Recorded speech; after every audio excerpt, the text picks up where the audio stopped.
Выставку авторских кукол «Бал Снежной долины» открыли в Якутске. В галерее национальных культур Дома дружбы народов свои работы выставили 55 мастериц.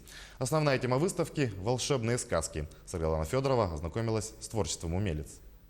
От зимнего образа до мультяшного сказочные костюмы и ретро-стиль примерили на себя авторские игрушки.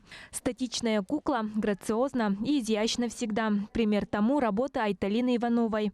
Мастерица привезла 5 кукол, которые изображают виды снежинок.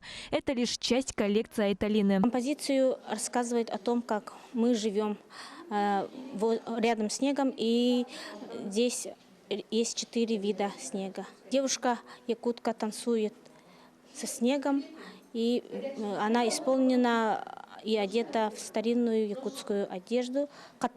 Это одежда, которая является внутренней одеждой якутов.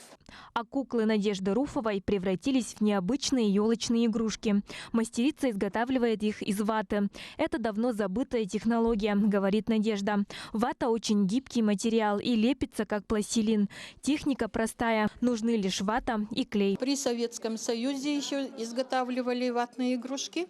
Это из обычной простой ваты, и клейстер, это вот из крахмала делается, варится клей.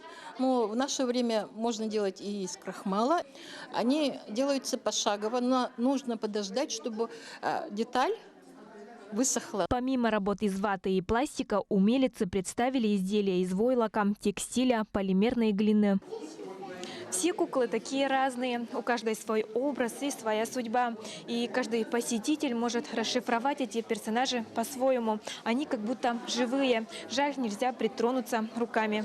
Творчество якутских мастериц оценили и зарубежные гости. Выставка просто потрясающая. Столько много экспонатов, красивых кукол, сделанных руками талантливых мастериц. В прошлом году мы тоже были, но здесь еще добавились куклы, которые, глаз от них оторвать невозможно. Для желающих участницы проведут мастер-классы. Подарят свои куклы ребятам из малообеспеченных семей в рамках акции «Подари детям радость».